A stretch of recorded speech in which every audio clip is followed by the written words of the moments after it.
Hello students, welcome to BCC Center Hub. Today we will discuss about the chapter Finger Millet, Crop Science First, Class 12th Maharashtra Board.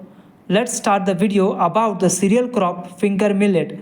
इसका local name यह name जहाँ के लोग उसको प्यारी सी भाषा में अपने गांव परिवार में जो नाम से उसको बुलाते हैं या उपयोग में लाते हैं उसे कहेंगे लोकल नेम, दैट इज़ नाचनी एंड रागी।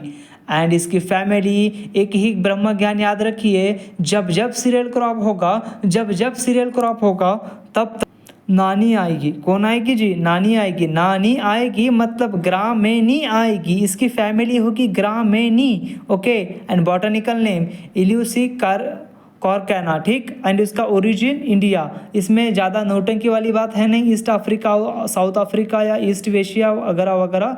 जस्ट इसको याद रखिए, इंडिया से इसकी ओरिजिन होता है, जो कि वास्तविकता में इंडिया से ही इसका उगम हुआ है। इकोनॉमिक यूजेस पूछता नहीं है, लेकिन आपको पता रहना चाहिए। Economic uses is must for to know कि क्या इसके यूजेस होते हैं। The grain is used for preparing bread और रोटी। जैसे कि घर में इसका यूज़ किया जाता है तो रोटी बनाने में सहायक होता है। यदि बाहर यानी कहाँ, बेकरीज में यदि हम इसे यूज़ करते हैं तो ब्रेड के प्रारूप में इसे हम यूज़ में लेते हैं, ठीक जी। Ambil is made for ragi flour. कोई यहाँ से ग्रामीण क्षेत्र से बिलोंग करता है तो they definitely know what is अम्बिल। अम्बिल क्या होता है? यहाँ पे एनिमेशन है नहीं तो मैं आपको दिखा नहीं सकता हूँ, लेकिन मेरे शब्द से आपको फील ज़रूर करवा सकता हूँ।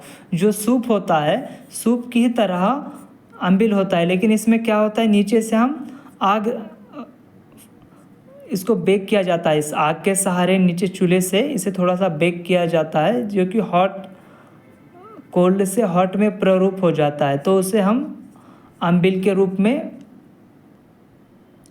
पी जाते हैं। मतलब उसका हम स्वाद लेते हैं अम्बिल के रूप में। एक सूप की तरह इसका माध्यम होता है, लेकिन थोड़ा सा डिफरेंस होता है कि इसे हम आग से आंच दिए जाते हैं तो दैट ए थिंग, ठीक। It is rich in protein and calcium.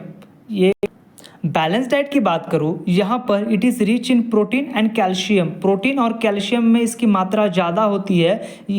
कोई लेडी हो या कोई चाइल्ड हो, या लेडी में ज़्यादा, जैसे मेनोपॉज की कोई स्थिति में लेडी हो, तो उनके लिए this finger millet play a very vital role. बहुत सहायता की तरह काम करता है, सहायक हो जाता है उनके लिए। It is more nutritious than wheat, hence very suitable for people during the hard work। जो मजदूरी करते हैं खेतों में, हार्ड वर्क का मतलब यहाँ पर जो खेतों में काम करते हैं, जो ज़्यादा फिजिकल वर्क काम करते हैं, जो ज़्यादा स्ट्रेन हो जाता है काम कर उन लोगों के लिए स्टैपल फूड जो होगा, वो ज़्यादा न्यूट्रिशन की बात करें तो ये फिंगर मिलेट होगा as compare to the wheat. जैसे कि हमारे इंडिया में अक्सर लोग वीट पर डिपेंड होते हैं, लेकिन उससे भी ज़्यादा यदि कोई न्यूट्रिशियस फूड होगा तो ये फिंगर मिलेट होगा। Okay. Next, the straw is used as fodder but the quality is very poor.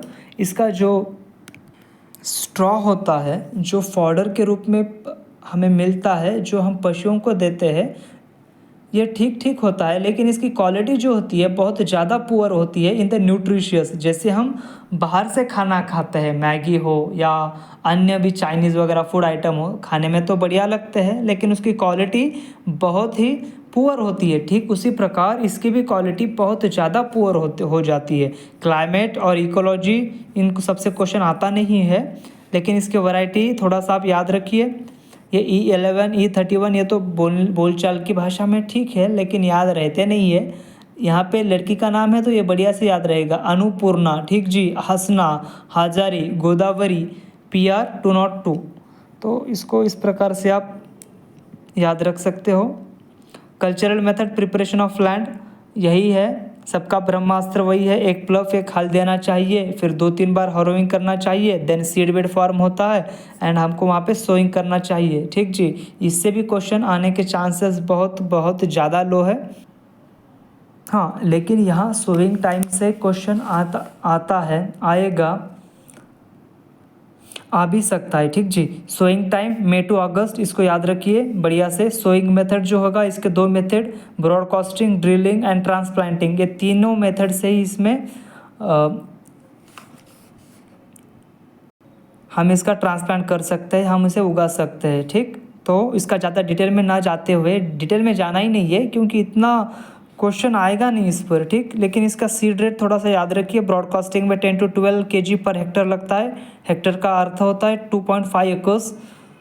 And drilling 8 to 10 kg per hectare. And transplanting 2 to 3 kg per hectare इसका सीड हम प्रयोग में लेते हैं इन मेथड के लिए। ठीक, एंड स्पेसिंग कितनी चाहिए? ड्रिलिंग से कोई करता है तो 15 to 25 इंटू 5 to 7.5 सेंटीमीटर के स्पेस में हम इसे किया जाता है ड्रिलिंग मेथड। ट्रांसप्लांटिंग के लिए थोड़ा सा वेरिफिकेशन है यहाँ पे 37.5 to 15 to 2.5 सेंटीमीटर इस स्पेस में हम इसे ट्रांसप्लांट करते हैं। लेकिन ये भी क्वेश्चन आएगा नहीं। जो क्वेश्चन आएगा ना, आपका क्वेश्चन यहाँ है, देखो खिलखिला रहा है। ठीक है जी, इतने बढ़िया से दिया है हार्वेस्टिंग, और यहाँ से पूछा जाएगा तो हार्वेस्टिंग पे ही पूछा जाएगा और पक्का 1 शॉट क्वेश्चन 5 मार्क दे के जाएगा। ठीक, ragi mature within 120 to 135 days, 120 के मतलब लगभग 4 महीने में, 4 साढ़े 4 महीने में ये मैच्योर हो जाएगा। और जैसे ही मैच्योर हो जाएगा, in rainfed condition the whole crop matures at the same time and harvesting is by cutting the plant close to the ground level and carry to the threshing yard. फिर इस उपज की हम यहाँ पर हार्वेस्टिंग किया जाता है, जो कि ग्राउंड के लेवल से ठीक 2 या 3 सेंटीमीटर ऊपर से हमें इस तने को काटना होता है। फिर वो काट कर थ्रेशिंग यार्ड में हम इसे ले जाते हैं। उस मशीन की सहायता से हम इसके बीज निकालते हैं। ठीक जी, the ear heads are nipped and dried for 3 to 4 days on the threshing yard. इनके जो हेड होते हैं, इनको 3 से 4 दिन में सन के सूर्य प्रकाश के अंदर हम इसको ड्राई करते हैं। ठीक, इन इरीगेशन। लेकिन जब हम इरिगेशन देते हैं, यानी यहाँ पर irrigation condition the whole crop does not mature at the same time. जैसे हम इरिगेशन देना मतलब आर्टिफिशियल खेती करना, और आर्टिफिशियल खेती करना यानी प्रकृति के साथ खेलना। यदि आप प्रकृति के साथ खेलते हो, प्रकृति आपके साथ ज़रूर खेलेगी। तो यहाँ पर इरिगेशन के देने सर, जैसे नेचुरली जो होता है एक ही बार में क्रॉप पूरा हार्वेस्टिंग के लिए रेडी हो जाता है, लेकिन यहाँ आर्टिफिशियली हम उनको पानी दे रहे हैं। तुझे जितना चाहिए तो उतना पी, और वो जितना चाहेगा उतना पिएगा। लेकिन उसके समय पे उसके फूड स्टफर उसके मनमर्जी पर वो अपना मैच्योरिटी शो करेगा, और वो एक ही समय पर आएगा नहीं। इसलिए किसानों के इसमें मेहनत लगेगी, उनको 2 या 3 बार हार्वेस्टिंग करना पड़ेगा एक ही फसल के लिए। ठीक है, in this case only matured ear heads are nipped time to time and brought to the threshing yard. The dried ear heads and threshed by trampling under the feet of bullocks and winnowed to the separate the grain from the husk. ये बहुत ही पुराना प्रकार का पद्धति में से एक है, जो कि फीट ऑफ बुलक से इसको थ्रेश किया जाता है। हालांकि यहाँ पे देखना बहुत ही कम मिलता है ऐसे इस मेथड का, लेकिन क्रॉप साइंस में है तो जस्ट हमें इसको याद रखना है। The stalk are then cut and dried in the field. बस स्टॉक कट किया जाता है और खेतों में इसको सूखने के लिए रखा जाता है। ठीक है, तो आपके यहाँ पे क्वेश्चन बैंक में दिखा दूँ, ये आप जितना मैंने पढ़ाया है उसमें से क्वेश्चन बैंक सॉल्व हो जाएगा बढ़िया से। जैसे कि आप देख पा रहे हो यहाँ पे dash is the origin of lunch in India वगैरह, ये डायरेक्ट क्वेश्चन आ जाते हैं इसमें से। कल्टीवेशन में harvesting, cultivation of ragi, economic uses of ragi. Economic uses बहुत ही कम दिया जाता है, पूछा जाता है, लेकिन दिया है तो चलो ठीक है, पढ़ लिया हमने भी।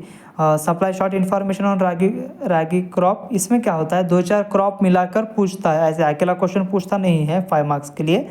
देन यदि आपको समझ आया हो तो कहने की क्या बात है, दोस्ती कर लीजिए। दोस्ती करने का अर्थ यही होता है। चैनल को सब्सक्राइब करिए और आगे बढ़ते रहिए। Thank you, have a nice day.